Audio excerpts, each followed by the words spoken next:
Professional ethics হচ্ছে এমন একটা ব্যাপার যে ব্যাপারটা হচ্ছে কোন একটা পার্টিকুলার প্রফেশনে যারা প্রফেশনালস আছে বা প্র্যাকটিস করতেছে কোন একটা পার্টিকুলার প্রফেশন, তাদের জন্য কোনটা ঠিক আর কোনটা ভুল এই জিনিসগুলো কি করে রিকমেন্ড করে। ঠিক আছে, মানে এই ব্যাপারগুলোর কনসেপ্ট নিয়ে আলোচনা করে যেই সাবজেক্টটা বা যেই ব্যাপারটা, এই ব্যাপারটাই হচ্ছে কি প্রফেশনাল ইথিক্স। আচ্ছা, এবার দেখেন যে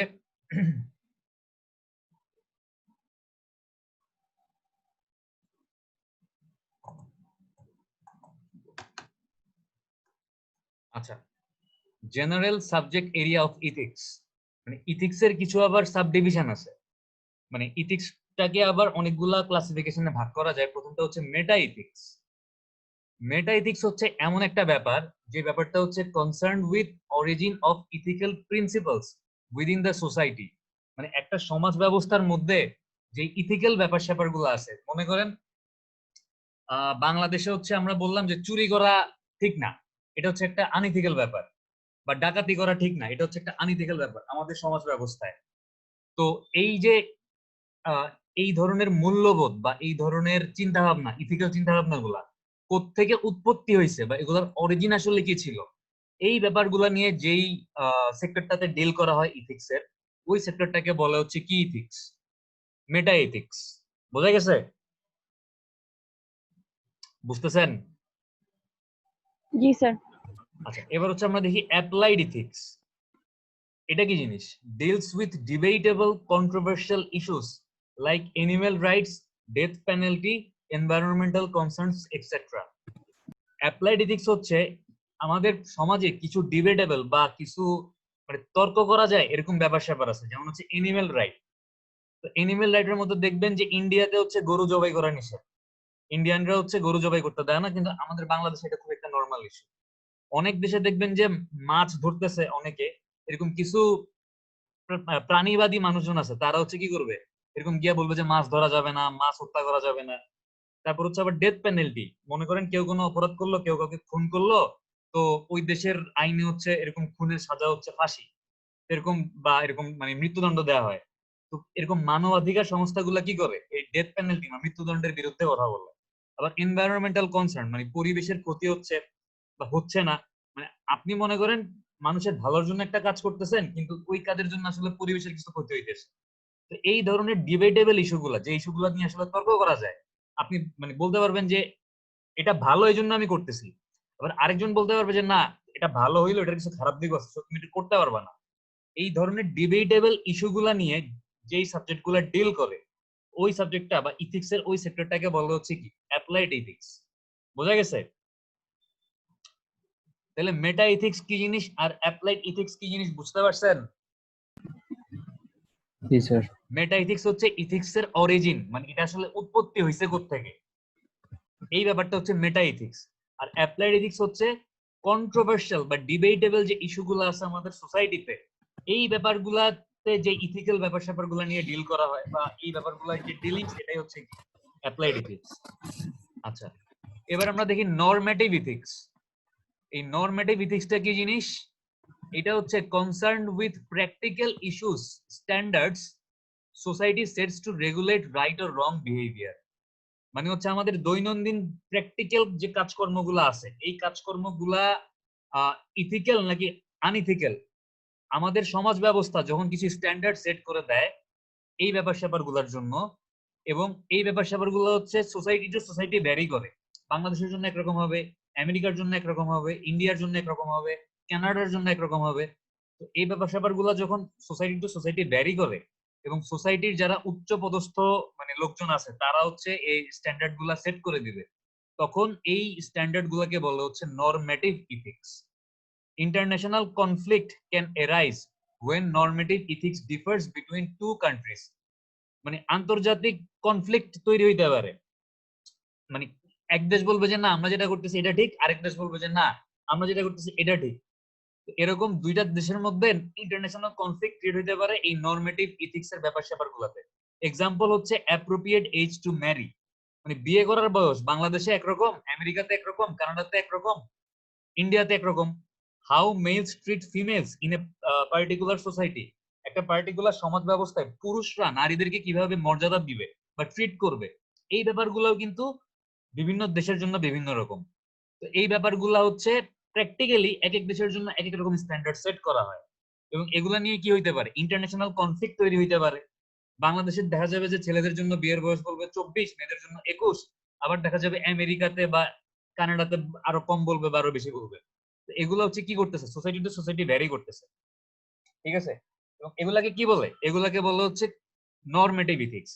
তাহলে একটু বলেন যে এই যে আমরা 3 ধরনের ইথিক্স দেখলাম, মেটা ইথিক্স, এরপরেরটা কি ছিল, অ্যাপ্লাইড ইথিক্স, তারপরেরটা কি ছিল, নরমেটিভ ইথিক্স। আমাদের প্রফেশনাল লাইফে বা আমরা যখন ইঞ্জিনিয়ার হয়ে যাব, তখন আমাদের ইথিক্যাল ব্যাপার স্যাপারগুলো নিয়ে ডিলিংস যখন হবে, তখন এই 3 ক্যাটাগরির কোন ক্যাটাগরিতে পড়বে আমাদের ওই ইথিক্যাল ব্যাপার স্যাপারগুলো? এই মেটা ইথিক্সে পড়বে, অ্যাপ্লাইড ইথিক্সে পড়বে, নাকি নরমেটিভ ইথিক্সে পড়বে? কোনটাতে পড়বে?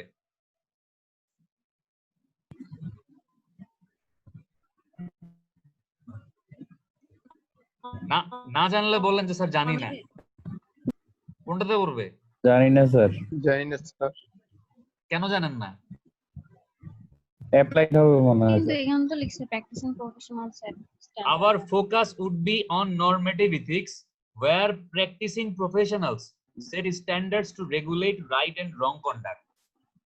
মানে হচ্ছে আমাদের ইঞ্জিনিয়ারিং প্রফেশনের ইথিক্স এর ব্যাপার স্যাপার গুলো হচ্ছে নরমেটিভ ইথিক্সে পড়বে, যেখানে হচ্ছে প্র্যাকটিসিং প্রফেশনাল মানে এই ফিল্ডে যারা কাজ করে, এক্সপেরিয়েন্স বা সিনিয়র যারা আছে, তারা হচ্ছে ইথিক্যাল ব্যাপার স্যাপার গুলোর রুলস রেগুলেশন এবং স্ট্যান্ডার্ড গুলা সেট করে দিবে। এবং মনে করেন বাংলাদেশের জন্য হচ্ছে বাংলাদেশে যারা আছে প্রফেশনাল তারা সেট করবে, আমেরিকার জন্য যারা আছে তারা সেট করবে। মোট কথা হচ্ছে এটা হচ্ছে society two society, country to country কি করবে, ভ্যারি করবে, বাট মোরলেস সেম থাকবে। মানে মনে করেন প্রফেশন ওয়াইজ ইঞ্জিনিয়ারিং এর জন্য সব দেশের জন্য দেখা যাবে ইথিক্যাল ব্যাপার স্যাপারগুলো সেম থাকবে, ডাক্তারদের জন্য সব দেশের জন্যই এই ইথিক্যাল ব্যাপার স্যাপারগুলো সেম থাকবে, বিজনেস ব্যাংকারদের জন্য সব দেশেই সেম থাকবে। তো এটা সেট করবে কারা, যারা ইঞ্জিনিয়ারিং প্রফেশনাল মানে আছে তারা হচ্ছে ইঞ্জিনিয়ারিং এর জন্য সেট করবে, যারা ডাক্তারি করতেছে তারা হচ্ছে ডাক্তারির জন্য সেট করবে, যে যে ফিল্ডে এক্সপার্ট বা যে যে ফিল্ডে হচ্ছে সিনিয়র অবস্থায় আছে সে সেই ফিল্ডের জন্য জিনিসগুলো সেট করবে। ঠিক আছে, বোঝা গেছে? তাহলে আমরা পড়তেছি কোন ইথিক্যাল মানে ক্যাটাগরির আন্ডারে, মেটা, অ্যাপ্লাইড না নরমেটিভ? নরমেটিভ। নরমেটিভ। কারণ অ্যাপ্লাইড Normative. ইথিক্সে কি পড়তেছে যে প্রাণী হত্যা করা যাবে নাকি করা যাবে না, মৃত্যুদণ্ড দেওয়া যাবে নাকি যাবে না, এগুলো হচ্ছে অ্যাপ্লাইড ইথিক্স। আমাদের ইঞ্জিনিয়ারিং প্রফেশনের সাথে এগুলোর কোনো সম্পর্ক আছে? নাই। আর মেটা ইথিক্স হচ্ছে কি, ইথিক্যাল ব্যাপার স্যাপারগুলোর অরিজিন বা উৎপত্তি নিয়ে কাজ করে। তাহলে মেটা ইথিক্সের সাথে আমাদের কোনো সম্পর্ক আছে? নাই। মানে মেটা ইথিক্স হচ্ছে পিওর থিওরিটিক্যাল ব্যাপার স্যাপার, একদম পিওর থিওরি। আবার অ্যাপ্লাইড হচ্ছে কি, পিওর অ্যাপ্লিকেশন। আমরা মেটাতেও পড়তেছি না, আমরা অ্যাপ্লাইডেও পড়তেছি না, আমরা পড়তেছি হচ্ছে যখন কোন একটা পার্টিকুলার প্রফেশনের সিনিয়র বা এক্সপেরিয়েন্স প্র্যাকটিস যারা আছে, প্র্যাকটিশনার যারা আছে, তারা হচ্ছে স্ট্যান্ডার্ড সেট করবে এবং ওইগুলো আমাদেরকে মানতে হবে। ওই ব্যাপারগুলো হচ্ছে কি নরমেটিভ ইথিক্স এর মধ্যে পড়তেছে। বোঝা গেছে? এখন কি বুঝছেন? না বুঝলে বলেন যে বুঝি নাই, চুপ করে থাকেন না, বলেন বুঝছেন নাকি বুঝেন নাই। দেখছি স্যার, একটু কথাই কর না। এতক্ষণ কি চিন্তা করছেন? মানে আনসার দিতে একটু হেজিটেট করতেছেন কেন? কোনো ডাউট না, আছে স্যার। যে মানে আমাদের এই প্রফেশনাল ইথিক্যাল ব্যাপার স্যাপার গুলো যে নরমেটিভ ইথিক্স এর মধ্যে পড়তেছে, কোনো ডাউট আছে? না না স্যার। স্যার। কেন ডাউট নেই, ব্যাখ্যা করেন। Explain your statement why you don't have any doubt that the civil engineering professionals are under the subdivision of normative ethics. কেন মানে কেন আমরা মেটা ইথিক্স বা অ্যাপ্লাইড ইথিক্স এ পড়তেছি না, বলেন। একটু আগে কিন্তু বলছি, মানে বলেন কেন পড়তেছি না, বলতে পারবেন? স্যার নরমেটিভ ইথিক্স এর মধ্যে হচ্ছে প্র্যাকটিসিং প্রফেশনালটা আছে সেই জন্য। এখানে প্র্যাকটিক্যাল প্রফেশনালরা কি করতেছে? মানে নরমেটিভ ইথিক্স হচ্ছে স্ট্যান্ডার্ড সেট স্ট্যান্ডার্ড সেট করতেছে, আর অ্যাপ্লাইড আর মেটা ইথিক্স আসলে অন্য জিনিস নিয়ে ডিল করে। বোঝা গেছে? যার জন্য হচ্ছে আমরা পড়তেছি কোন মানে আমরা কোন ক্যাটাগরিতে পড়তেছি, আমরা হচ্ছে নরমেটিভ ইথিক্স ক্যাটাগরিতে। নরমেটিভ। আচ্ছা,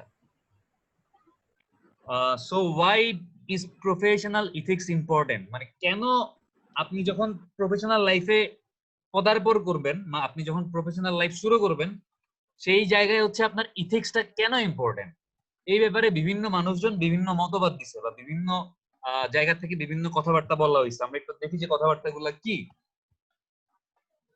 ইলিনয়েস ইনস্টিটিউট অফ টেকনোলজি, আমেরিকার একটা university probably, centre for the study of ethics in the profession, মানে হচ্ছে তারা হচ্ছে প্রফেশনাল বা চাকরি জীবনে ইথিক্স কেন দরকার এই ব্যাপারটা নিয়ে তারা পড়াশোনা করে বা পড়াশোনা করায়, যেটাই বলেন না কেন।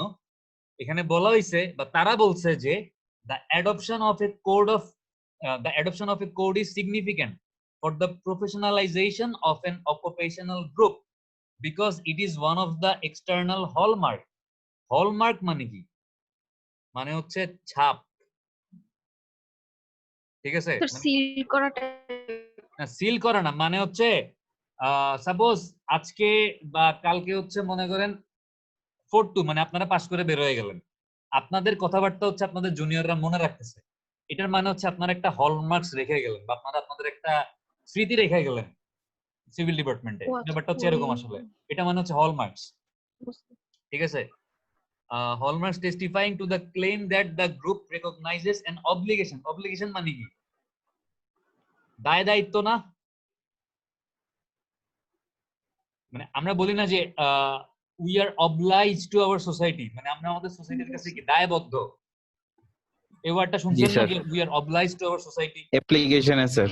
হ্যাঁ, তো অবলিগেশন মানে হচ্ছে কি দায়িত্ব, মানে আপনার কিছু অবলিগেশন বা দায়ী দায়িত্ব আছে সমাজের প্রতি, ঠিক আছে? Obligation two society that transcend. Transcend মানে কি বলেন তো? একটা পেন ড্রাইভ আছে না ট্রান্সেন্ড নামে, জি স্যার। হার্ড ডিস্ক আছে ট্রান্সেন্ড নামে, পেন ড্রাইভ আছে। এই ট্রান্সেন্ড কথাটার মানে কি? কোনো কিছুকে ছাড়ায় যাওয়া, স্যার বেশি বা ছাড়া যায়, অতিক্রম করা, ঠিক আছে? কোনো কিছুকে ছাড়ায় যাওয়া বা অতিক্রম করা, আমি জাস্ট অতিক্রম লিখি। আচ্ছা, এবার একটু এই ইলিনয়েস ইনস্টিটিউট অফ টেকনোলজি কি বলছে একটু পড়লে হয়তো বুঝতে পারবেন জিনিসটা, যে the adoption of A code is significant, মানে একটা কোডের প্রতি আনুগত্য বা একটা কোডকে হচ্ছে গ্রহণ করা বা একসেপ্ট করা সিগনিফিক্যান্ট বা ইম্পর্টেন্টও বলতে পারেন। যে কেন আসলে? কারণ এই ব্যাপারটা হচ্ছে প্রফেশনালাইজেশন অফ এন অকুপেশনাল গ্রুপ, মানে কোন একটা পার্টিকুলার অকুপেশনে যারা জড়িত আছে তাদেরকে হচ্ছে প্রফেশনালাইজেশন করে বা তাদেরকে তাদের কাজের প্রতি আরো দায়িত্বশীল করে। কেন? Because it is one of the external hallmark, মানে হচ্ছে এটা এমন একটা জিনিস, এটা একটা বাহ্যিক ছাপ ক্রিয়েট করে, testifying to the claim that the group recognises, মানে এটা হচ্ছে এমন একটা ইমপ্রেশন ক্রিয়েট করে বা এমন একটা ছাপ ক্রিয়েট করে বা এমন একটা ব্যাপার স্যাপার ক্রিয়েট করে যে ব্যাপারটা হচ্ছে এটা বোঝায় দেয় যে আপনার কোন একটা পার্টিকুলার গ্রুপ, ওই গ্রুপটা হচ্ছে জানে যে তাদের সমাজের প্রতি কিছু কি আছে, দায় দায়িত্ব আছে, এবং যে দায় দায়িত্বগুলোর কারণে তারা হচ্ছে তাদের মেয়ার ইকোনমিক সেলফ ইন্টারেস্ট, মেয়ার মানে হচ্ছে খুব নগণ্য বা ছোট টাইপের কিছু, ইকোনমিক সেলফ ইন্টারেস্ট মানে কি? মানে হচ্ছে অর্থনৈতিক, মানে মনে করেন আমি জানি যে আমি যদি আজকে আপনাদের একটা ক্লাস নিই বা এরকম মনে করেন যে আমি যদি ফিজিক্স সুপারভাইজ করি, আমাকে হচ্ছে আমি যদি কি বলবো আসলে, আমি যদি আপনাদের পরীক্ষার খাতাগুলো ঠিক মতো দেখি মনে করেন, তাহলে হচ্ছে আমাকে বায়োস অল্প কিছু টাকা পয়সা দিবে। আমি যদি এখন অল্প কিছু টাকার চিন্তা করে আমার ক্লাস নেয়া বা আমার অন্য কাজগুলোকে ফালায় রেখে আমি শুধু খাতাই দেখি, তাইলে কি আসলে আমার দায় দায়িত্বটা ঠিক মতো পালন করা হচ্ছে? না স্যার। মানে আমি অল্প কিছু টাকার জন্য বা আমি অল্প কিছু ইকোনমিক সেলফ ইন্টারেস্টের জন্য আমার মেইন যে রেসপন্সিবিলিটি ওইটা আমি যেন না ভুলি, এই ব্যাপারটা এনশিওর করতেছে কি? এই ব্যাপারটা এনশিওর করতেছে হচ্ছে আমার ইথিক্স। বোঝা গেছে? মানে এটা হচ্ছে ইলিনয়েস ইনস্টিটিউট অফ টেকনোলজি বলে দিছে যে যদি প্রফেশনালরা এরকম কোন একটা particular code of ethics adopt করে, তাইলে বুঝতে হবে যে তারা আসলে মানে তাদের অব্লিগেশন আছে। অব্লিগেশন আছে কার প্রতি? সমাজের প্রতি বা সোসাইটির প্রতি, যেন তারা হচ্ছে কি অতিক্রম করতে পারে, তারা তাদের সামান্য যে অর্থনৈতিক ইন্টারেস্ট বা মানে লোভ গুলা আছে এগুলাকে কি করতে পারে? ট্রান্সজেন্ড করতে পারে বা ছাড়া যেতে পারে, অতিক্রম করতে পারে। বোঝা গেছে এবার? বুঝতে পারছেন? এটা হচ্ছে কে বলছে? এটা বলছে হচ্ছে ইলিনয়েস ইনস্টিটিউট অফ টেকনোলজি। আচ্ছা, এটা তো গেল একটা প্রতিষ্ঠান, কিছু পার্টিকুলার মানুষও কিছু জিনিসপত্র বলছে ইথিক্স সম্পর্কে। মাইকেল ডেভিস নামে একজন দার্শনিক বা বিজ্ঞানী বা ফিলোসোফার যাই বলেন না কেন, সে হচ্ছে এরকম বলছে যে the code is to protect each professional from certain pressure. For example, the pressure to cut corner to save money by making it reasonable likely that most other member of the profession will not take advantage of one's good conduct. A code protects member of a profession from certain consequences of competition. A code is a solution to a coordination problem. আচ্ছা, অনেক কিছু লিখছে এখানে, আমরা কিছুই বুঝি নাই মনে হয়। কিছু বুঝছেন? স্যার ক্যালকুলাস আরো সোজা। ক্যালকুলাস আরো সোজা। জি স্যার। আচ্ছা দেখেন, কাট কর্নার এটা একটা ফ্রেজ। কাট কর্নার মানে হচ্ছে কোনো কিছু সহজে করা, ঠিক আছে? দেখেন মনে করেন আপনাদের আপনাদের ব্যাচে হচ্ছে 11 জন আছেন। তো 11 জনের মধ্যে আমি দায়িত্ব দিলাম হচ্ছে বিরিয়ানি রান্না করার জন্য, ঠিক আছে? কি রান্না করতে দিছি? বিরিয়ানি। তো 11 জনের মধ্যে মনে করেন একজন খুব সিনসিয়ার। এই সিনসিয়ারটা কি আপনারাই বলেন, আমি বলবো না। কে সিনসিয়ার? একজন, মানে একজন বললাম মুস্তাফিজ, ঠিক আছে? তো এই 11 জনের মধ্যে একজন হচ্ছে মুস্তাফিজ, খুব সিনসিয়ার। সে জানে যে বিরিয়ানি রান্না করতে গেলে বেশি ঝামেলা করার দরকার নাই, অল্প কিছু ইনগ্রেডিয়েন্ট ইউজ করলে এটা মজা হবে। তার মানে কি আমার সাথে ও কি করতেছে? আমার সাথে ও জাস্টিস করতেছে। তো মনে করেন যে বাকি যে 10 জন আছেন, আপনারা চিন্তা করতেছেন যে এত সহজে রান্না করার কি দরকার, স্যার তো আজকে পাইছি, যত টাকা পারি খসাই নি। বিশেষ করে মনে করেন শহীদ, ঠিক আছে? তো এই যে একজন হচ্ছে গুড কন্ডাক্ট, বা একজন যে আসলে ন্যায় করতেছে, বাকি 10 জন তাকে কি করা উচিত? সাপোর্ট করা উচিত না? বা বাকি 10 জনের তাকে কি করা উচিত? তাকে মেন্টালি অ্যাটলিস্ট সাপোর্ট দেওয়া উচিত। ঠিক আছে, তুমি যেটা করতেছো তুমি ঠিক করতেছো, বাট এই একজন যখন দেখবে যে সে ভালো করতেছে বা সে কাট কর্নার করে সেভ মানি, টাকা বাঁচানোর চেষ্টা করতেছে, বাট বাকি 10 জনের আসলে কোনো হেডেক নাই, তারা তাদের মতো ইচ্ছা মতো মনে করেন বিরিয়ানির মধ্যে গরুর মাংস, মশলা, লবণ, মানে যা লাগে আর কি সব ঢালতেছে, তখন কিন্তু ওই একজনও আর ভালো কাজ করতে উৎসাহী হবে না। তো এই জন্য যদি একটা কোড অফ ইথিক্স থাকে যে মানে আপনাকে এই জিনিসটা করতে হবে বা এইটা ফলো করতে হবে, তাইলে আসলে এই একজনের আলাদাভাবে কোনো এক্সাম্পল সেট করার দরকার ছিল না ভালো কাজ করে। আপনারা 11 জনই বুঝতে পারতেন যে বিরিয়ানিতে আসলে মশলা কম দিলে স্যারের জন্য ভালো হবে, স্যারের কিছু টাকাও আসবে। তো স্যারের সাথে আমাদের আসলে এভাবেই ডিল করা উচিত। এটা হচ্ছে তখন আর শহীদকে বলে দেওয়া লাগতো না। বলে দেওয়া লাগতো শহীদ সে কি আছে নাকি নাই? এই যে আছে নাকি নাই এটাও কি আপনারা আমাদের বলবেন না? লাইনে তো আছে স্যার, কিন্তু মিউট স্যার। এটা হচ্ছে আনইথিক্যাল বিহেভিয়ার, ঠিক আছে? সে মিউট করে আছে, বুঝতে চলে পারছেন? গেছে স্যার। এবার চলেই গেছে। এটা হচ্ছে ইয়ার মধ্যে, জি স্যার। এটা হচ্ছে করাপশন, দুর্নীতি, একবার যায় একবার আসে। যাই হোক, দেখেন the code is to protect each professional from certain pressure. এই যে মুস্তাফিজ যে আগে আগে অ্যাসাইনমেন্ট জমা দেয়, মুস্তাফিজ যে ক্লাসে রেসপন্স করে, এই জন্য আপনারা ওর উপর একটা প্রেসার ক্রিয়েট করেন না? জি স্যার। এই জন্য এখন কেউ চুপ করে থাকে না? জি স্যার। এই যে এখন যদি একটা কোড থাকতো যে আপনাদের সবাইকে রেসপন্স করতে হবে, সবাই হচ্ছে মানে কেউ হচ্ছে মিউট করতে পারবেন না, তাইলে ওর উপর যদি আপনারা প্রেসার ক্রিয়েট করতে নেই, তুই এত বেশি কথা বলস কেন ক্লাসের মধ্যে, তুই আনমিউট করে থাকোস কেন, তাইলে ও মানে ওর উপর আপনারা প্রেসার ক্রিয়েট করতে পারতেন না। ও বলতো যে আমি কোড ফলো করতেছি, কোডে বলা আছে যে মিউট করা যাবে না, কোডে বলা আছে যে রেসপন্স করতে হবে। যদি এরকম কোন স্ট্যান্ডার্ড থাকতো তাইলে কিন্তু ও রেসপন্স করলে বা ও টাইম মতো অ্যাসাইনমেন্ট জমা দিলে বা ও আনমিউট করে থাকলেও আপনারা ওর উপর কি করতে পারতেন না, কোনো প্রেসার ক্রিয়েট করতে পারতেন না। এটাই হচ্ছে কে বলছে? এটা হচ্ছে মাইকেল ডেভিস বলছে। বোঝা গেছে? জি sir. A code is a solution to a coordination problem. মানে হচ্ছে এই যে আপনাদের মধ্যে যে কোঅর্ডিনেশন প্রবলেম হয়, একজন মিউট করে থাকে, একজন হচ্ছে একটু পর পর চলে যায়, একজন হচ্ছে একটু রেসপন্স করে, একজন রেসপন্স করে না, যদি একটা স্ট্যান্ডার্ড গাইডলাইন থাকতো আমার ক্লাসে, যারা ক্লাস করবেন প্রত্যেকের হচ্ছে রেসপন্স করতে হবে, প্রত্যেকের হচ্ছে যতক্ষণ ক্লাস হবে ততক্ষণ প্রেজেন্ট থাকতে হবে, ক্লাস শেষ হওয়ার 5 মিনিট আগে এসে অ্যাটেন্ডেন্স দিলে হবে না, চুপ করে থাকলে হবে না, তাইলে কিন্তু কি আপনাদের মধ্যে আর কোনো কোঅর্ডিনেশন প্রবলেম থাকতো না, সবাই একই রকমের মানে একই স্ট্যান্ডার্ড মেইনটেইন করে ক্লাসটা করতেন। বোঝা গেছে? আচ্ছা আচ্ছা দেখেন, Davis gives 4 reason why professionals should support their professional code। মানে মাইকেল ডেভিস হচ্ছে 4টা কারণ বলছে কেন প্রফেশনালদের এই তাদের কি বলবো কোড অফ ইথিক্স বা তাদের প্রফেশনাল কোড মেইনটেইন করা উচিত।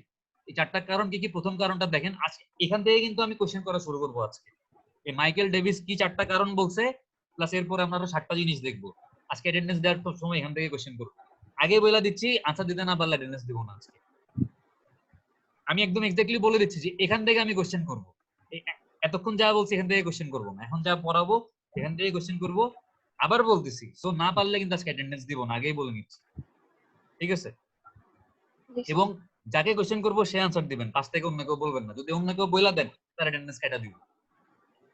সো একটু মনোযোগ দিয়ে এখন ক্লাসটা করেন।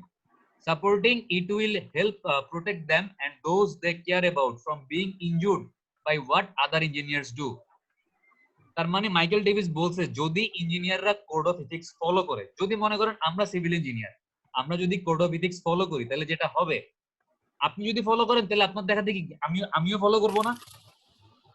জি স্যার। তাহলে যেটা হবে, একটা বিল্ডিং তৈরি করার সময় মানে মনে করেন আপনি একটা অ্যাপার্টমেন্ট কিনবেন। এখন আপনি অ্যাপার্টমেন্টটা যে কিনতেছেন, ওই অ্যাপার্টমেন্টের ইঞ্জিনিয়ার তো আপনি না হইতে পারেন, অন্য কোনো সিভিল ইঞ্জিনিয়ার ওই অ্যাপার্টমেন্টের ইঞ্জিনিয়ার হিসেবে কাজ করছে। এখন সে যদি ইথিক্স মেনে কাজ করে, সে যদি দুর্নীতি না করে, সে যদি ঘুষ না খায়, সে যদি সিনসিয়ারলি কাজ করে, তাহলে অবশ্যই ওই বিল্ডিং এর কনস্ট্রাকশনের কাজ কেমন হইছে? ভালো হইছে। জি স্যার। তাহলে কি থাকবেন? আপনি নিজে সেফ থাকবেন এবং আপনার ফ্যামিলি যখন ওই বিল্ডিং এ থাকবে তারা সেফ থাকবে। মানে ভূমিকম্প বা এরকম অন্য কোনো প্রাকৃতিক দুর্যোগের সময় বিল্ডিং ভেঙে পড়ার চান্স কম থাকবে যদি সে কোড অফ ইথিক্স মেইনটেইন করে কনস্ট্রাকশনের কাজটা করে। ঠিক আছে? যে তার মানে আপনি যদি কোড অফ ইথিক্স সাপোর্ট করেন, আপনার দেখা দেখি আরেকজন ইঞ্জিনিয়ারও সাপোর্ট করতে বাধ্য হবে, এবং তখন আপনি আপনার নিজেকে এবং আপনার পরিবারকে কি করতে পারতেছেন? সেফ রাখতে পারতেছেন। এটা হচ্ছে মাইকেল ডেভিসের প্রথম মানে কারণ কেন ইঞ্জিনিয়ারদের কোড অফ ইথিক্স ফলো করা উচিত। বুঝতে পারছেন? জি স্যার। 2 নম্বর কারণটা কি? It would be easier to resist pressure for carrying out unethical conduct. আপনি যদি কোনো দুর্নীতি করেন বা আপনি যদি কোনো অনৈতিক কাজ করেন, ধরা খাওয়ার একটা ভয় কাজ করবে না আপনার মধ্যে? জি স্যার। করবে? জি স্যার। আপনাদের মধ্যে করে ধরা খাওয়ার ভয়? কেন স্যার, অনৈতিক কাজ তো করি না স্যার। আপনি করেন না, অন্যরা তো করতে পারে। অন্যরা করে? না স্যার, আমার খুব ভালো স্যার। আমি ধরে নিলাম আপনারা সবাই ভালো, কেউ মানে আনইথিক্যাল কাজ কারবার করেন না, ইনশাআল্লাহ ভবিষ্যতে করবেন না। বাট মনে করেন একটা আনইথিক্যাল কাজ করে ফেললেন। মনে করেন আপনি একটা অফিসে চাকরি করেন, ওখানে আপনি একটা জিনিস মনে করেন আপনি কিনছেন 10 টাকা দিয়ে, বাট আপনি অফিসকে বলছেন আপনি কিনছেন 20 টাকা দিয়ে। 10 টাকা আপনি কি করছেন? নিজের পকেটে ঢুকাইছেন। এই যে 10 টাকা আপনি মারছেন, এটার টেনশন আপনার মধ্যে সারাক্ষণ কাজ করবে না যে এই ধরা খাইলাম, এই ধরা খাইলাম? করবে নাকি করবে না? করবে স্যার। যদি এখন থেকে দুর্নীতি করেন তাইলে হয়তো করবে না, কিন্তু যদি হঠাৎ করে দুর্নীতি শুরু করেন তাইলে করতে পারবে। It would be easier to resist pressure for carrying out unethical conduct. মানে হচ্ছে অনৈতিক কাজকর্ম যদি আপনি না করেন তাহলে কিন্তু আপনার মধ্যে ওই ধরনের মানে প্রেসারও আপনি রেজিস্ট করতে পারবেন। আপনার মাথায় কোনো টেনশন কাজ করবে না যে আপনি ধরা খাইতে পারেন। ঠিক আছে? 3 নম্বরটা দেখেন যে helps make their profession a practice for which they need not to be embarrassed. মানে আপনি আপনার প্রফেশনটাকে এমন একটা জায়গায় নিয়ে যেতে পারবেন, আপনি যদি কোড অফ ইথিক্স ফলো করেন, যে আপনার প্রফেশনের জন্য আপনাকে এম্বারেসড হইতে হবে না। এই যে এখন ডাক্তারদের প্রফেশন নিয়ে বিভিন্ন কথাবার্তা হচ্ছে না? জি স্যার। ডাক্তাররা বলতেছে তারা হচ্ছে কি ফ্রন্ট ফাইটার, তারা হচ্ছে সম্মুখ যোদ্ধা। তারা বলতেছে না? জি স্যার। কারণ তারা হচ্ছে এরকম পিপি, গ্লাভস, মাস্ক এগুলো পরে হচ্ছে ঘন্টার পর ঘন্টা ডিউটি করতেছে, তারা নিজেরা আক্রান্ত হচ্ছে, এই জন্য তারা নিজেদেরকে দাবি করতেছে ফ্রন্ট ফাইটার হিসেবে। আবার এই শাহেদ নামে এক বেটারে চিনেন? জি স্যার। জি স্যার। কোন জায়গার মালিক জানি সে? রিজেন্ট হাসপাতাল। রিজেন্ট হাসপাতালে। ওই বেটা কয়েকদিন আগে একটা সাক্ষাৎকারে বলছে, তারে বলে তার এই রিজেন্ট হাসপাতালে ডাক্তাররা বলছে যে ডাক্তাররা ডিউটি করতে রাজি আছে, 20,000 টাকা দেওয়া লাগবে। 20,000 টাকা করে দেওয়া লাগবে। ঠিক আছে? তার মানে জানি না, মানে এই লোক তো নিজেই বাটপার। তারা আসলে ডাক্তাররা বলছে নাকি সে ডাক্তারদের উপরে এরকম মিথ্যা দোষ চাপাই দিছে, এটা আসলে সত্যি না মিথ্যা আমি জানি না। কিন্তু ডাক্তারদের কিছু কর্মকাণ্ডের জন্য ডাক্তারদেরকে কি এম্বারেস হতে হয় না? আমরা সাধারণ মানুষ তাদেরকে কি বলি? কসাই বলি। হয়তো বলাটা উচিত না, কারণ তারাও হয়তো তাদের জায়গা থেকে তাদের বেস্ট আউটপুটটা দেওয়ার চেষ্টা করে। হয়তো আমরা ব্যাপারটা বুঝি না বা আমরা ফিল করি না, কিন্তু আমরা তাদেরকে কসাই বলি।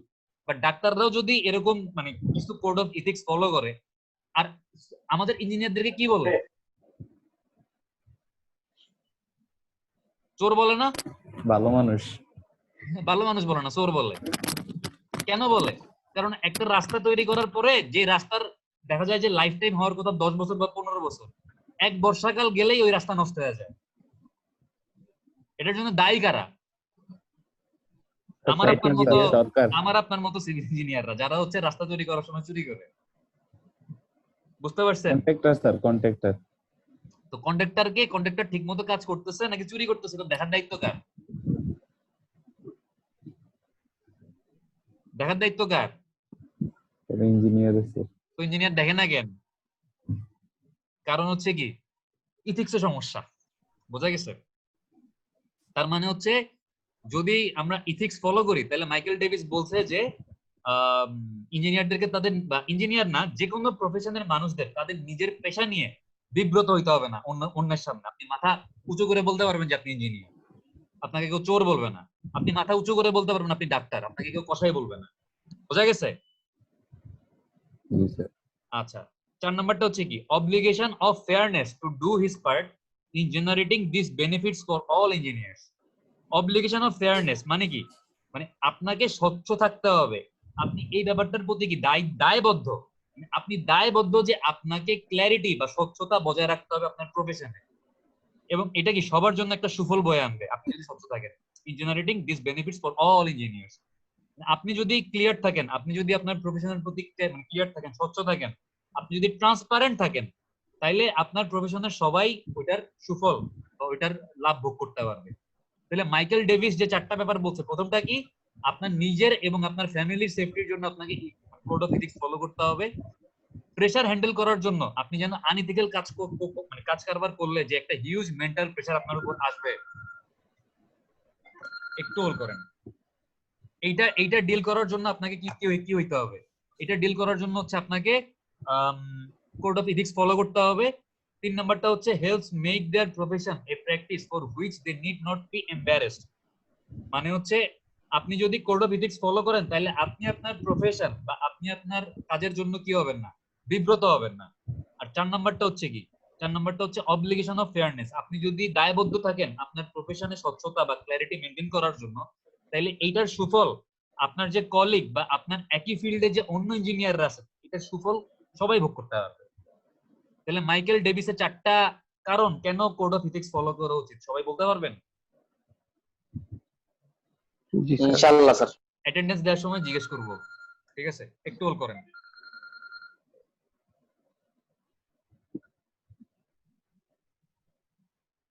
আচ্ছা, এবার দেখেন যে to better grasp the concept of engineering ethics we can take a look at existing code of ethics as accepted and followed by some renowned organizations.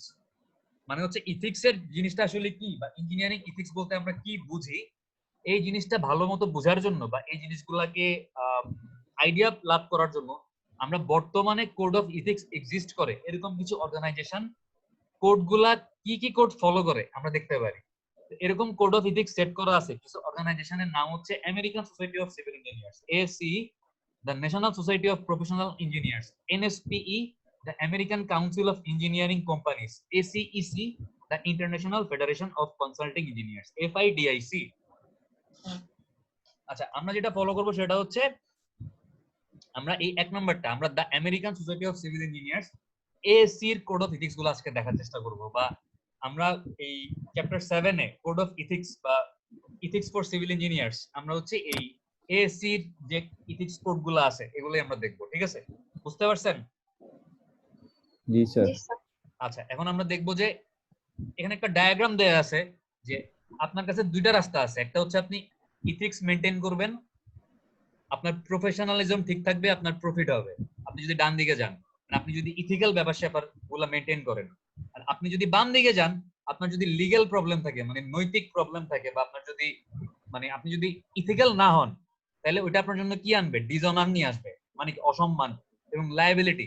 আপনি দায়বদ্ধ হয়ে যাবেন সমাজের কাছে, ঠিক আছে? মানে আপনার লায়াবিলিটি আপনি আসলে ফুলফিল করতে পারতেছেন না ঠিক মতো। এবার আপনাদের ইচ্ছা, আপনারা কি ডান দিকে যাবেন নাকি বাম দিকে যাবেন? আপনারা 11 জন কোন দিকে যাবেন, ডান দিকে যাবেন না বাম দিকে যাবেন? ডান দিকে। নাকি ডান এখানে দিকে, বসে স্যার। এখানে বসে থাকবেন, কোন দিকে যাবেন না? স্যার ডান দিকে যাব। ডান দিকে যাবেন, আচ্ছা। ইনশাআল্লাহ, আমি আশা করি আপনারা ইনশাআল্লাহ। ডান দিকে যাবেন। ইনশাআল্লাহ স্যার। আরিফ তো সাইকেল চালা যাবে। আরিফ আপনি সাইকেল চালান না? সাইকেল কুমিল্লা রেখে আসছি। আপনি মনে হয় হেলমেট পরে সাইকেল চালান তাই না? আচ্ছা আমি দেখছিলাম মতো একবার আপনার হেলমেট পরে সাইকেল চালাইতে। ভুল বলছি? না স্যার, হেলমেট নাই স্যার আমার। ছিল কোনোদিন? না স্যার। তো তাহলে আন্দাজে বলছি, সরি। মানে আন্দাজে বললা আজকে আর ইয়া করতে পারলাম না। যাই হোক, দেখেন সাম ডেফিনেশন, এই ইথিক্স এর কিছু ডেফিনেশন আছে। এই ডেফিনেশন গুলো যদি আপনি বুঝেন, তাহলে আমরা যখন একটু পরে ওই কোড গুলা পড়বো বা দেখা শুরু করবো, তাহলে আপনার জন্য ইজি হয়ে যাবে। প্রথমে দেখেন যে কিছু প্রিন্সিপাল আছে, fundamental and comprehensive doctrine. Doctrine মানে হচ্ছে মতবাদ, রিগার্ডিং বিহেভিয়ার এন্ড কন্ডাক্ট মানে হচ্ছে আমাদের কি করা উচিত, আমাদের আচার ব্যবহার কেমন হওয়া উচিত, আমরা কি করতে পারবো কি করতে পারবো না, এই ব্যাপারগুলা নিয়ে কিছু ফান্ডামেন্টাল মানে সাধারণ মতবাদ আছে। সাধারণ এবং কম্প্রিহেন্সিভ। কম্প্রিহেন্সিভ মানে কি? বিস্তারিত। এই যে বিস্তারিত এবং সাধারণ মতবাদগুলা আছে, এই মতবাদগুলোকে বলা হচ্ছে প্রিন্সিপাল। মানে হচ্ছে আমরা কি করতে পারবো এবং আমরা কি করতে পারবো না। ঠিক আছে? এই ব্যাপারগুলো নিয়ে যে সাধারণ একদম ইন জেনারেল যে কথাবার্তাগুলো বলা আছে, এই কথাবার্তাগুলোকে কি বলে? এই কথাবার্তাগুলোকে বলা হচ্ছে প্রিন্সিপালস। আচ্ছা, এবার দেখেন যে ক্যাননস। ক্যানন কি জিনিস? ক্যাননের ভালো বাংলা হচ্ছে ধর্মীয় মতবাদ বা ধর্মীয় অনুশাসন বলতে পারেন, বাট মেইনলি ক্যানন হচ্ছে ব্রড প্রিন্সিপাল অফ কন্ডাক্ট। এই যে প্রিন্সিপাল গুলো আছে ফান্ডামেন্টাল, একদম মানে শর্টলি আপনাকে বলে দিচ্ছে যে তুমি এটা করতে পারবা না, ওইটা করতে পারবা। এই ব্যাপারগুলোকে যখন আরেকটু বিস্তারিত ব্যাখ্যা করা হয়, তখন এই ব্যাপারগুলো হয়ে যায় ক্যানন। প্রথমে ছিল কি? প্রিন্সিপাল, যে তুমি ক্লাসে দেখাদেখি করতে পারবা না, তুমি ক্লাসে কথা বলতে পারবা না, তুমি পরীক্ষার সময় নকল করতে পারবা না, এগুলো কি? এগুলো হচ্ছে প্রিন্সিপাল। আর এই ব্যাপারগুলোকে যখন আমি আরেকটু বিস্তারিত বলতেছি, যে একজন স্টুডেন্টের পরীক্ষার সময় নকল করা উচিত না, তার নিজের পরীক্ষা নিজে দেওয়া উচিত, তার ডানে বামে তাকানো উচিত না, তার সামনে পিছে তাকানো উচিত না, আমি একটা প্রিন্সিপালকে যখন আরেকটু বিস্তারিতভাবে ব্যাখ্যা করতেছি, এটা কি হয়ে যাচ্ছে? ক্যাননস। এটা হয়ে যাচ্ছে ক্যাননস। ঠিক আছে? আচ্ছা, এবার দেখেন যে স্ট্যান্ডার্ড। স্ট্যান্ডার্ড হচ্ছে more specific goals toward which individuals should aspire in professional performance and behaviour. মানে স্ট্যান্ডার্ড হচ্ছে একদম পার্টিকুলারলি কিছু স্ট্যান্ডার্ড থাকবে। যেমন বলে দিতে হবে যে আমি আশা করি স্টুডেন্টরা সবাই পরীক্ষা দিলে এ প্লাস পাবে, আমি আশা করি সবাই 3 ঘন্টার মধ্যে পরীক্ষা শেষ করবে, আমি আশা করি সবাই পরীক্ষা শুরু হওয়ার আধা ঘন্টার মধ্যেই পরীক্ষা হলে প্রবেশ করবে, আমি আশা করি পরীক্ষা শুরু হওয়ার আগে সবাই তাদের মোবাইলগুলা বন্ধ করে হচ্ছে ডেস্কে জমা দিবে। মানে এরকম বায়োস্টে পরীক্ষা দেওয়ার সময় আপনারা এরকম কিছু গাইডলাইন বা স্ট্যান্ডার্ড শুনেন না পরীক্ষা শুরু হওয়ার আগে? জি কারো স্যার। পকেটে কোনো ফোন আছে? সবাই ফোন বন্ধ করছেন, ফোন বন্ধ করে সামনে জমা দেন। আমরা বলি নাকি বলি না? জি স্যার বলেন। এগুলো হচ্ছে কি? স্ট্যান্ডার্ড। মানে আমার একটা ক্যানন হচ্ছে যে আমি পরীক্ষার সময় কাউকে কোনো অসৎ উপায় অবলম্বন করতে দিব না, কেউ যেন নকল করতে না পারে, সবাই যেন ফেয়ারলি পরীক্ষা দেয়। এটা হচ্ছে আমার ক্যানন। এবার এই ক্যাননটাকে অ্যাচিভ করার জন্য আমি স্ট্যান্ডার্ড সেট করলাম। কারো কাছে কোনো ফোন থাকতে পারবে না, কারো কাছে কোনো নকল থাকতে পারবে না, কারো কাছে কোনো বই থাকতে পারবে না, সবাইকে ফোন বন্ধ করে সামনে জমা দিতে হবে। পরীক্ষা শুরু হওয়ার আধা ঘন্টা পরে কেউ আর পরীক্ষা হলে ঢুকতে পারবে না। পরীক্ষা শেষ হওয়ার 1 ঘন্টা আগে কেউ ওয়াশরুমে যেতে পারবে না, ওয়াশরুমে গেলে কেউ 5 মিনিটের বেশি থাকতে পারবে না। এগুলা কি? আমি আমার ওই ক্যাননটাকে অ্যাচিভ করার জন্য যে পরীক্ষা হবে একদম ফেয়ার, পরীক্ষার মধ্যে কোনো চুরি ডাকাতি রাহাজানি হবে না, স্টুডেন্টরা কোনো 2 নাম্বারই করতে পারবে না, এটা এনশিওর করার জন্য আমি কি করলাম? কিছু স্ট্যান্ডার্ড সেট করে দিলাম। বোঝা গেছে? জি স্যার। আচ্ছা, rules of conduct. Mandatory rules, violation of one is sufficient for disciplinary action. Rules can implement more than one canon or standard. মানে হচ্ছে রুলস অফ কন্ডাক্ট হচ্ছে এমন কিছু রুলস যেগুলো আপনাকে পালন করতেই হবে। আপনি যদি পালন না করেন, তাহলে আপনার বিরুদ্ধে ডিসিপ্লিনারি অ্যাকশন নেওয়া যাবে। যে আপনার পরীক্ষা বাতিল করে দিল, আপনি নকল করছেন এই জন্য, আপনাকে হচ্ছে টার্ম রিপিট দিয়ে দিল, আপনাকে হচ্ছে এক সেমিস্টারের জন্য সাসপেন্ড করে দিল। মানে আপনি যদি এই ম্যান্ডেটরি রুল গুলা, একটা তো হচ্ছে স্ট্যান্ডার্ড সেট করলাম যে পরীক্ষার হলে মোবাইল ফোন রাখা যাবে না, নকল করা যাবে না, আমি বলে দিলাম কি যে আমার মানে এগুলো হচ্ছে রুলস অফ কন্ডাক্টের মধ্যে পড়তেছে, আপনি এগুলো করতে পারবেন না, আপনি এগুলো রাখতে পারবেন না। আপনি যদি রাখেন তাহলে আপনার মধ্যে কি নেওয়া হবে? এই রুলস ভায়োলেশন করার কারণে আপনার বিরুদ্ধে ডিসিপ্লিনারি অ্যাকশন নেওয়া হবে। ঠিক আছে? Rules can implement more than one canon standard, একটা ক্যানন বা একটা বেশি ক্যানন বা স্ট্যান্ডার্ড, এরকম অনেকগুলো ক্যানন বা অনেকগুলো স্ট্যান্ডার্ড নিয়ে একটা রুল দিতে হবে। ঠিক আছে, যেটা ভায়োলেট করলে আপনার বিরুদ্ধে কি নেওয়া হবে? কি নেওয়া হবে? অ্যাকশন নেওয়া হবে স্যার। অ্যাকশনটা কিরকম? যে suspend, disciplinary action. Disciplinary action sir. আপনারা কি কেউ আল্লাহ মাফ করুক পরীক্ষার সময় এরকম কিছু করেন? না স্যার। আমার মনে হয় না ফোর্টু এরকম কিছু করে। একদিক মানে এই দিক থেকে মনে হয় ফোর্টুর সবাই ভালো আছে। জি স্যার। যদিও আরিফ হেলমেট পরে মানে ইয়া চালায় না, কি জানি বলে, সাইকেল চালায় না, ওর চালানো উচিত। সাইকেল চালাই না। এখন থেকে আপনি সাইকেল চালাইলে হেলমেট পরে চালাবেন, বুঝতে পারছেন? কিন্তু স্যার ও হেলমেট পরে জিম করে। হেলমেট পরেও জিম করে, হ্যাঁ দেখছি। আমার মনে হয় ওর চেহারা সুরত যেন মানুষজন না চিনতে পারে, এজন্য হেলমেট পরে থাকে, তাই না আরিফ? জি স্যার। আচ্ছা, যাই হোক, এখন হচ্ছে আমরা এএসসি কোড অফ ইথিক্স মানে American Society of Civil Engineers বা মানে এএসসি এর পুরো ইলাবোরেশন কি? অফ না for? American Society for Civil Engineers নাকি American Society of Civil Engineers? Of sir. আমিও ভুলে গেছি, একটু দেখি দাঁড়ান। এই যে American Society of Civil Engineers, ঠিক আছে। যাক, আপনারা এএসসি এর মেম্বার হইতে পারবেন। আমি যেহেতু ভুল বলছি, আমাকে এএসসি তাদের মেম্বার বানাবে না জীবনে। দেখেন, to uphold and advance the integrity, integrity মানে হচ্ছে ঐক্য বা স্বতন্ত্রতা, ঠিক আছে।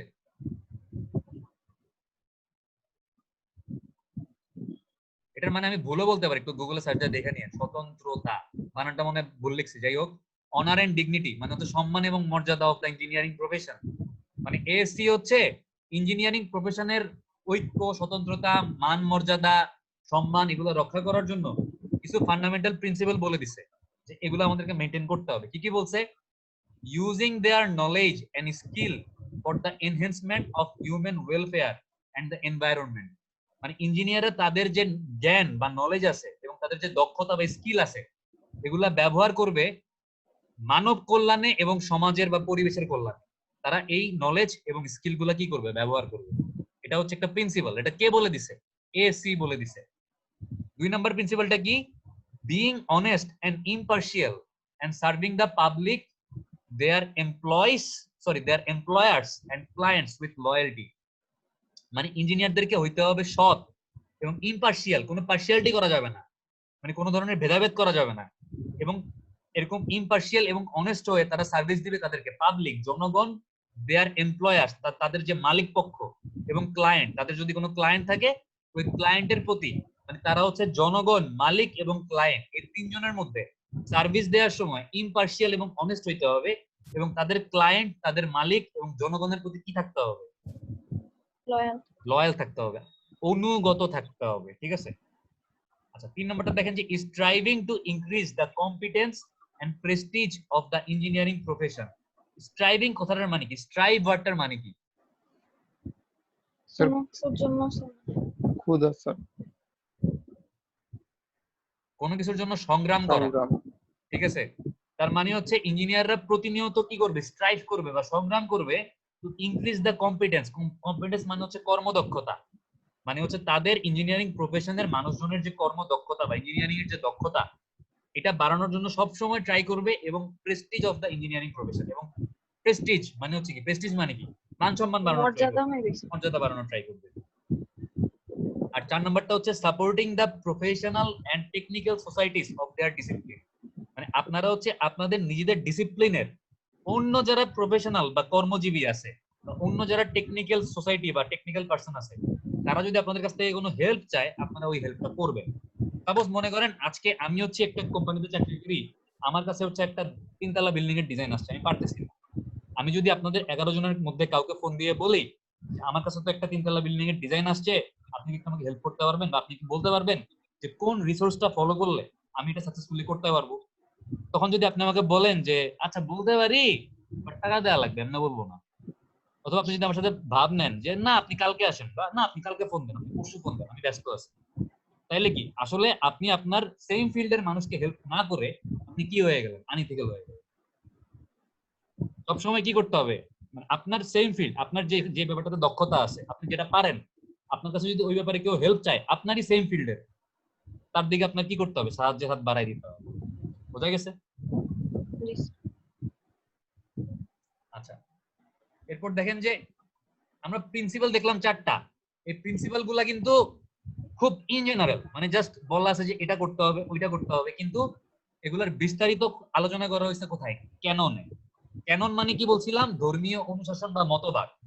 দেখেন ফান্ডামেন্টাল ক্যানন, আমাদের ক্যানন আছে টোটাল 60টা। কয়টা? আজকে আমি কোশ্চেন করব হচ্ছে মাইকেল ডেভিস কি বলছে। মাইকেল ডেভিস 4টা কথা বলছে। এসি কোড অফ ইথিক্স এর 4টা প্রিন্সিপাল আছে, 4টা প্রিন্সিপাল কি কি এবং এই 7টা ক্যানন। আমি হচ্ছে এই 3 জায়গা থেকে কোশ্চেন করব, এখনই বলে দিচ্ছি। তো যদি ভালো মতো না শুনে থাকেন, চ্যাপ্টারের কি 3টাই কোশ্চেন? না, এই চ্যাপ্টারে আরো অনেক কোশ্চেন আছে। আজকে অ্যাটেন্ডেন্স দেওয়ার জন্য আমি এই 3 জায়গা থেকে কোশ্চেন করব। দেখেন 7টা ক্যানন কি কি? Engineer shall hold Paramount. Paramount মানে কি? সর্বোচ্চ মর্যাদা বা একদম মানে যেটাকে আপনি মানে মেইন প্রায়োরিটি দিচ্ছেন, সর্বোচ্চ মর্যাদা বা মেইন প্রায়োরিটি দিচ্ছেন, ওইটা হচ্ছে paramount. Engineer shall hold paramount the safety, health and welfare of the public. আচ্ছা একটা কথা বলি, সেটা হচ্ছে মাইকেল ডেভিস আর এই এসি বাদ আমি এখন যে 7টা ক্যানন বলবো এখান থেকে কোশ্চেন করব। তো 7টা ক্যানন মনোযোগ দিয়ে শুনেন। প্রথম ক্যাননটা হচ্ছে কি? Engineer shall hold paramount the safety, health and welfare of the public and shall strive to comply. Comply মানে কি?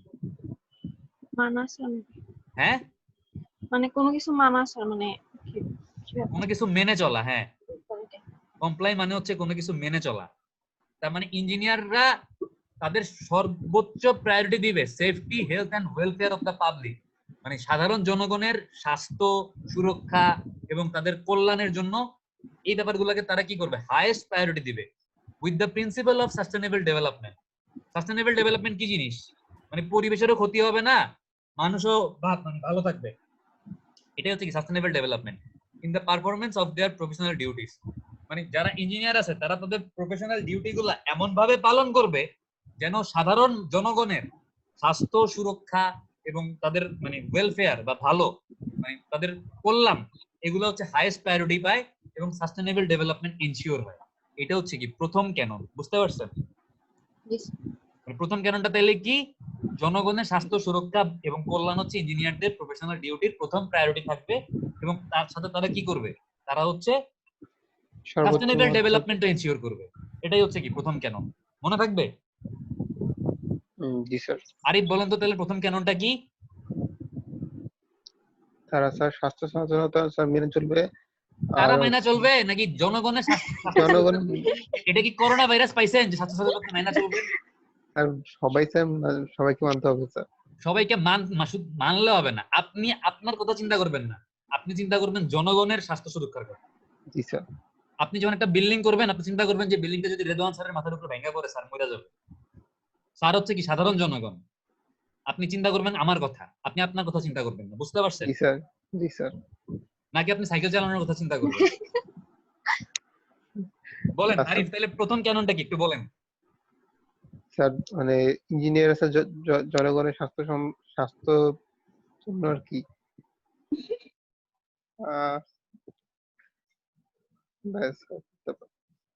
ইঞ্জিনিয়াররা হচ্ছে সাধারণ জনগণের স্বাস্থ্য, সুরক্ষা এবং কল্যাণের দিকে মানে প্রধান প্রায়োরিটি দিবে। কল্যাণকে হচ্ছে তাদের ফার্স্ট প্রায়োরিটি হিসেবে সেট করবে এবং তারা সাস্টেনেবল ডেভেলপমেন্টের কথাও চিন্তা করবে বা সাস্টেনেবল ডেভেলপমেন্টটা এনশিওর করবে তাদের নিজেদের কর্মকাণ্ডের মাধ্যমে। এটাই হচ্ছে আমাদের প্রথম ফান্ডামেন্টাল ক্যানন। সেকেন্ড ক্যাননটা হচ্ছে দেখেন যে এটা হচ্ছে engineer shall perform services only in areas of their competence.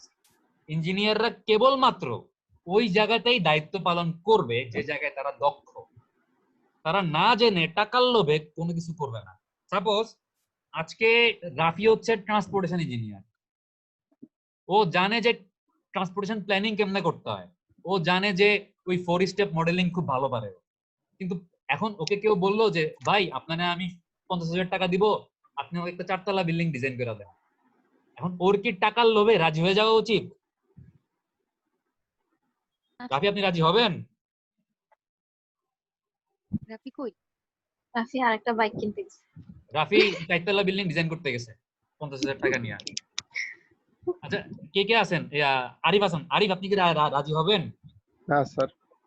কারণ আপনি যে ব্যাপারটাতে দক্ষ বা আপনার কম্পিটেন্সি আছে বা আপনার দক্ষতা আছে, আপনি কেবলমাত্র ওই এরিয়া বা ওই ফিল্ডেই কাজ করবেন, অন্য ফিল্ডে গিয়ে মাতব্বরি করবেন না, ঠিক আছে?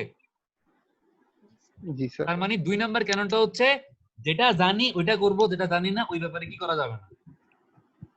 কোনো মতামত দেওয়া যাবে না। আরে মতবাদ তো অন্য জিনিস, না স্যার, মানে কোনো মাতব্বরি কাজ করা যাবে করা না। যাবে কোনো না স্যার। কাজ করা যাবে না আর কি। পাগনামি করা যাবে না। পাকনামি করা যাবে না, এক্স্যাক্টলি, মাগো, এটা একটু বলবো গেলে। ঠিক আছে? মাতব্বরি বা কি করা যাবে না। পাকনামি।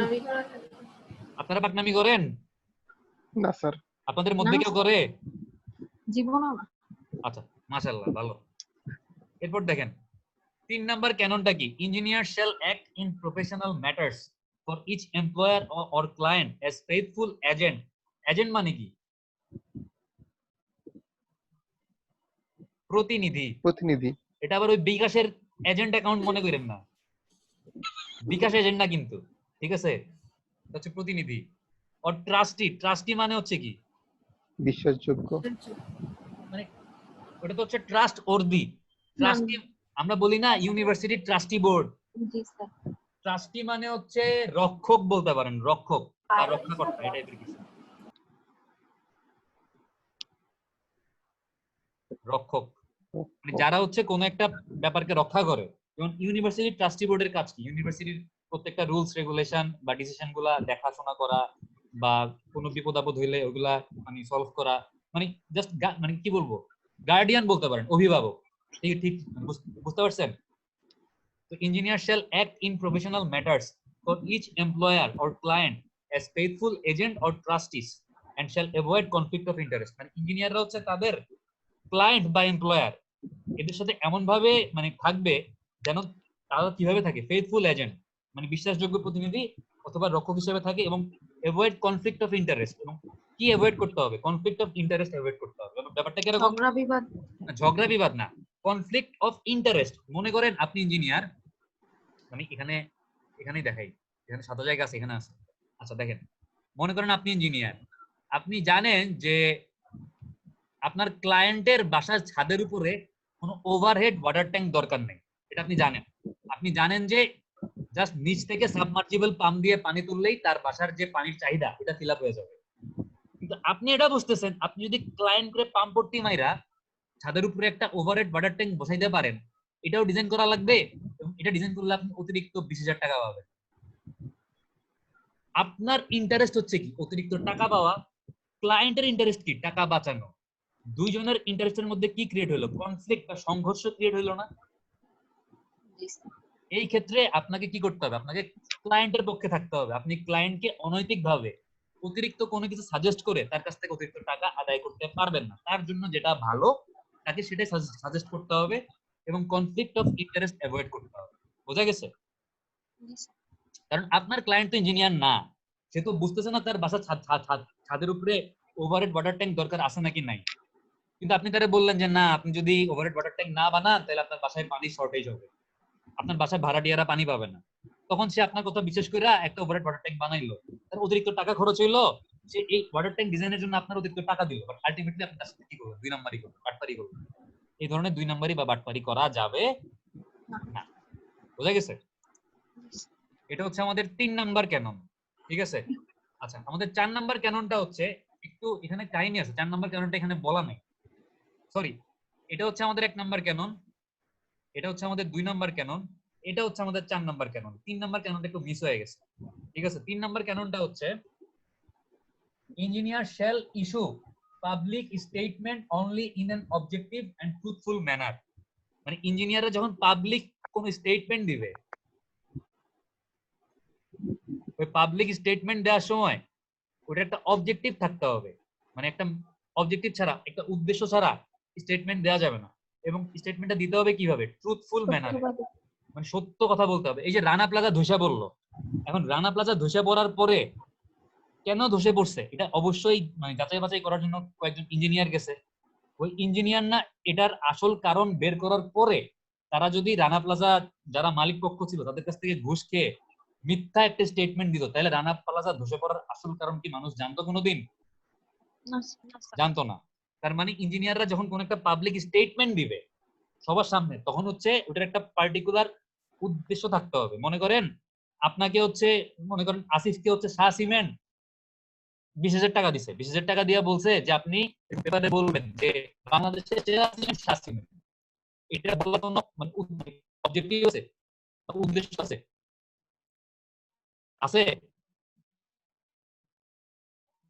কেউ কথা বলে না।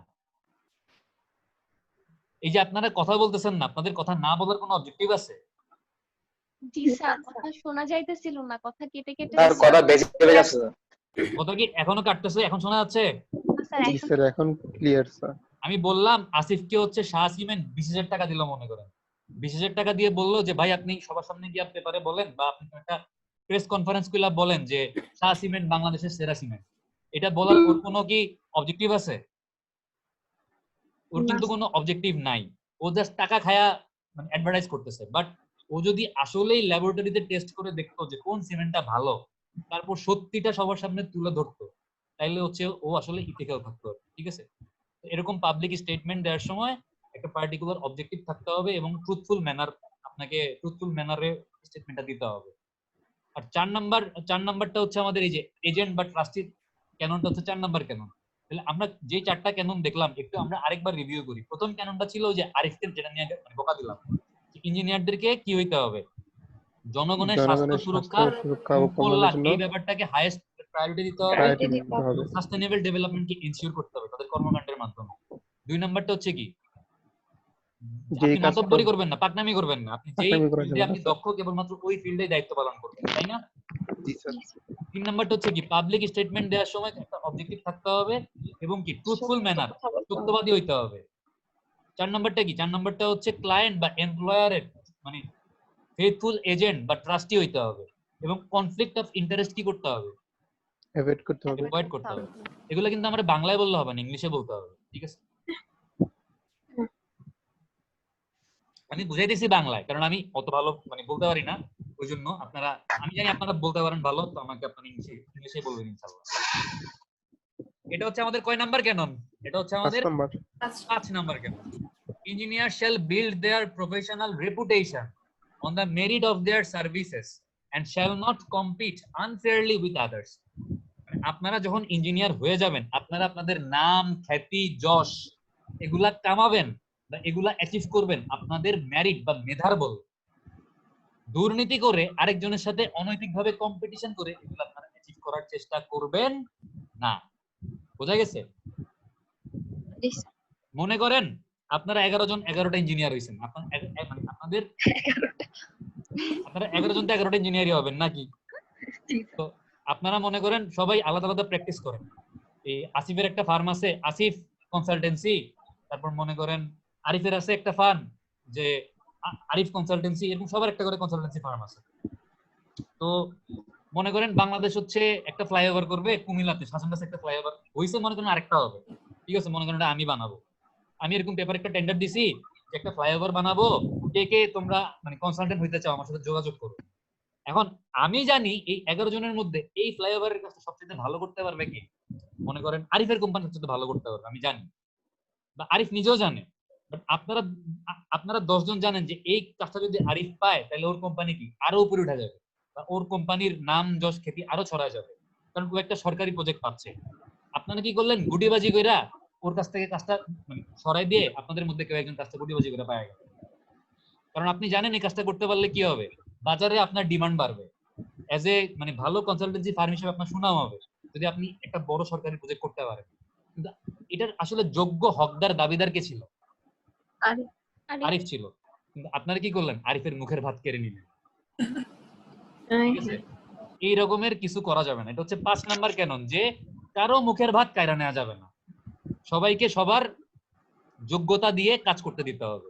যার যে ব্যাপারে দক্ষতা আছে বা যে ব্যাপারটাতে যে ভালো, সে যেন তার মেধা কাজে লাগায় তার নিজেকে ডেভেলপ করতে পারে। এখানে কোন রকমের মানে 2 নাম্বারই করে তাকে তার বিরুদ্ধে কোন রকমের কিছু করা যাবে না। বোঝা গেছে? তার মানে 5 নাম্বারটা হচ্ছে কি, আরিফের মুখের ভাত আমরা কায়রা নিব না। মনে থাকবে? জি স্যার। আরিফ আপনি এত খুশি কেন? স্যার আচ্ছা, যাই হোক। ঘুমাতেছে অনেক। হ্যাঁ, আপনি কি জানি মোবাইল ফটোগ্রাফি করেন, দূরে কেউ দাঁড়ায় আছে বাতির মধ্যে, কি জানি দেন দেখলাম। মোটোগ্রাফি। হ্যাঁ, কি জানি মোটোগ্রাফি না ফটোগ্রাফি আল্লাহ জানে, ওয়ার্ডটা মনে নেই। এটাকে কি ফটোগ্রাফি বলে না মোটোগ্রাফি বলে আরিফ? স্যার ফটোগ্রাফি, আপনি কি ফটোগ্রাফি লিখছেন না মোটোগ্রাফি লিখছেন? মুটোগ্রাফি স্যার। মোটোগ্রাফি, সরি মোটোগ্রাফি, হ্যাঁ হ্যাঁ, মানে মুঠোফোন দিয়ে যে ছবি তোলা হয় ওটা কি মোটোগ্রাফি বলে? জি স্যার, গরিব বাপরে। মানুষ স্যার, মোবাইল দিয়ে ছবি তুলি স্যার। আচ্ছা, সমস্যা নেই, জাস্ট মাঝখানে একটু আপনারা আজকে পচাই দিচ্ছি, কারণ টপিক গুলো বোরিং। আপনারা পচাইলে একটু মনে করেন যে আমারও ভালো লাগতেছে, আপনাদের ভালো লাগতেছে কিনা আমি জানি না, আপনাদের মনে ভালো লাগতেছে না, আমার ভালো লাগতেছে। আচ্ছা, এরপর দেখেন 6 number canon, engineer shall act in such a manner as to uphold and enhance the honor, integrity and dignity of the engineering profession and shall act with zero tolerance for bribery, fraud and corruption. মানে হচ্ছে ইঞ্জিনিয়াররা এমন ভাবে কাজ করবে যেন তারা তাদের ইঞ্জিনিয়ারিং প্রফেশনের ইন্টিগ্রিটি, অনার, ডিগনিটি এগুলো একদম পারফেক্টলি মেনটেন করতে পারে, এবং তারা হচ্ছে দুর্নীতি, ঘুষ, ফ্রড এই ব্যাপারগুলোতে কি করতে পারে, জিরো টলারেন্স, এগুলো একদম মানে সহ্য করাই যাবে না। আপনার সামনে যদি কেউ মানে দুর্নীতি করে, কেউ যদি ঘুষ খায়, কেউ যদি করাপশন করে, তাহলে আপনাকে কি দেখাইতে হবে? আপনাকে জিরো টলারেন্স দেখাইতে হবে। বুঝা গেছে? জি স্যার। আচ্ছা, এটা গেল 6 নাম্বার। আর এই 7 নাম্বার ক্যাননটা হচ্ছে engineer shall continue there professional development through out there career and shall provide opportunities for the professional development of those engineers under their supervision. মানে হচ্ছে ইঞ্জিনিয়ারদের আন্ডারে যারা চাকরি করে, আপনি যখন একটা সিনিয়র ইঞ্জিনিয়ার হয়ে যাবেন, আপনার আন্ডারে যারা চাকরি করবে, আপনি তো নিজের ডেভেলপমেন্ট করবেনই, প্লাস আপনার আন্ডারে যারা চাকরি করতেছে আপনি তাদের ডেভেলপমেন্টটা এনশিওর করবেন, তারাও যেন তাদের প্রফেশনাল ডেভেলপমেন্ট করতে পারে। বোঝা গেছে? জি স্যার। আচ্ছা, ঠিক আছে। এই হচ্ছে আমাদের 7টা ক্যানন। আজকে আমরা এতটুকুই দেখি, আজকে আমরা আর দেখবো না, ঠিক আছে? 7টা ক্যানন বলতে পারবেন এখন? সবটা কি মনে আছে নাকি? পারবো স্যার ইনশাআল্লাহ। রোল নাম্বার 1 নাম্বারটা মুস্তাফিজুর ভুলে রহমান। জি স্যার। আপনি 7 নাম্বার ক্যাননটা বলেন। 7 নাম্বার ক্যাননটা কি? স্যার 7 নম্বর কারণটা ছিল sir, engineer shall continue their professional development throughout their career and shall provide opportunity their professional development through engineer under their supervision. মানে স্যার, মানে ইঞ্জিনিয়ারিং না, তারা প্রফেশনাল ডেভেলপমেন্ট করার জন্য স্যার, ক্যারিয়ার ভালো করার জন্য স্যার, মানে নিজেরাও চেষ্টা করবে এবং তাদের আন্ডারে যারা চাকরি করতেছে কাজ করবে তাদেরকেও তার চেষ্টা সুযোগ দিবে। জি স্যার। হ্যাঁ, ঠিক আছে। 6 নাম্বার ক্যাননটা কি? Roll number 2। 6 নাম্বার ক্যাননটা বলেন। স্যার 6 নাম্বার ক্যাননটা কি ছিল? কেউ যদি দুর্নীতি করে তাহলে জিরো টলারেন্স দেখাতে হবে। দুর্নীতি ছাড়া আর কি কি ছিল? দুর্নীতি করে তাহলে হচ্ছে ফ্রড ঘুষ। ছিল। হ্যাঁ হ্যাঁ, ফ্রড, ঘুষ ছিল। ব্রাইবারি, করাপশন। মানে এই ফ্রড, ব্রাইবারি, করাপশনের এগেইনস্টে জিরো টলারেন্স দেখাইলে আমাদের লাভ কি হবে? স্যার, আমরা তো মানে আমরা হচ্ছে আমাদের ইঞ্জিনিয়ারিং প্রফেশনের ডিগনিটি, ইন্টিগ্রিটি এগুলো মেইনটেইন করতে পারবো। আচ্ছা, রোল নাম্বার 3 আরিফুল ইসলাম। জি স্যার। 3 নাম্বার ক্যাননটা কি ছিল? 3 নাম্বার ক্যানন যেটা হচ্ছে আমাদের স্লাইডে মিসিং ছিল। আর আমি বলি স্যার। না, স্যার 5 থেকে যদি কেউ বলেন তাহলে হচ্ছে তার অ্যাটেন্ডেন্স কেটে দিব। আরিফ বলেন, চিন্তা করে বলেন 3 নাম্বারটা কি ছিল? আরিফ আজকে কিন্তু অ্যাটেন্ডেন্স দিব না বলতে না পারলে। স্যার 3 নাম্বারটা কথা বলতে পারবো স্যার, এটা খেয়াল আসছে না। আচ্ছা, আপনি কোনটা বলতে পারবেন বলেন। স্যার 2 নাম্বারটা বলতে পারবো। আচ্ছা বলেন, 2 নাম্বারটা বলেন।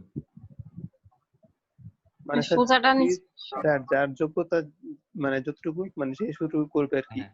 মানে আপনি যেখানে সাইকেল যোগ্যতা চালাতে পারেন, আপনি সাইকেলে চালাবেন, আপনি বাইক চালাবেন। ওই জি স্যার। এক্স্যাক্টলি, এটা গেল 2 নাম্বার ক্যানন। 3 নাম্বার ক্যাননটা আসিফ বলতে পারবেন? জি স্যার। বলেন। ইঞ্জিনিয়াররা যখন স্যার পাবলিক স্টেটমেন্ট দিবে স্যার, এটার মাস্ট একটা অবজেক্টিভ থাকতে হবে স্যার, এবং ট্রুথফুল ম্যানার। কিরকম ম্যানার? ট্রুথফুল স্যার ভালো ম্যানার। আর কি। জি স্যার, ওটাই। ওকে, ডান। এবার হচ্ছে আমাকে 5 নাম্বার ক্যানন কাউকে জিজ্ঞেস করছি। 5 নাম্বার ক্যাননটা কি ছিল? শহীদ বলতে পারবেন? শহীদ আছেন? সরি, শহীদ না, নদী নদী। আপনি 5 নাম্বার ক্যাননটা বলতে পারবেন? 5 নাম্বার ক্যাননটা কি নিয়েছিল? হ্যাঁ, 5 নম্বর ক্যানোনটা ছিল shall not compete unfairly with others, মানে অন্যদের সাথে স্যার ওটা স্যার মানে অন্যায়ভাবে কম্পিটিশন জি করা স্যার, যাবে না। কম্পিটিশন করা যাবে না সবাই যার যার মেধার বলে, মানে মেরিটের বেসিসে হচ্ছে নিজেদের একটা কি বলবো, নিজেদের ডেভেলপমেন্ট বা নিজেদের একটা ইমপ্রেশন ক্রিয়েট করতে হবে মেধার বলে। ঠিক আছে, ওয়ার্ডটা কি ছিল আমিও বলে গেছি, দাঁড়ান। মেরিট বেসড মানে রেপুটেশন, তারা হচ্ছে তাদের প্রফেশনাল রেপুটেশনটা মেরিটের উপর বেস করে ডেভেলপ করবে, আনফেয়ার কম্পিটিশন করে ডেভেলপ করবে। এটাই তো ছিল, তাই না? জি sir, shall not compete unfairly with others. হ্যাঁ। আচ্ছা, শহীদ রোল নাম্বার 10। শহীদ আছেন? কই গেল? মনে হয় স্যার মিট করে স্যার। নাই নাই, শহীদ নাই। শহীদ, আমি দুঃখিত আন্তরিকভাবে, আপনাকে আজকে আমি অ্যাটেন্ডেন্স দিব না, এবং আজকে আপনি আমাদের পরে নক দিয়া বললেও দিব না। আমি আন্তরিকভাবে দুঃখিত আসলে আজকের জন্য, কিছু করার নেই। কারণ প্রত্যেকদিন আপনি যদি আমার কথা শুনে থাকেন এক ফোঁটা, অ্যাট লিস্ট এই জুমের চ্যাট বারে বলেন যে আমি শুনতেছি, আমি আপনাকে কোশ্চেন করবো, আপনি কোশ্চেনটা হচ্ছে ওইখানে লেখা আনসার দেন, তাও আমি আপনাকে অ্যাটেন্ডেন্স দিব। আপনার জন্য হচ্ছে একেবারে সহজ কোশ্চেন, 1 নাম্বার ক্যাননটা কি? ঠিক আছে, আপনি যদি লেখা বলতে পারেন তাহলে আপনাকে অ্যাটেন্ডেন্স দিয়ে দিব। নেটওয়ার্ক খারাপ বা স্যার কথা শোনা যায় না,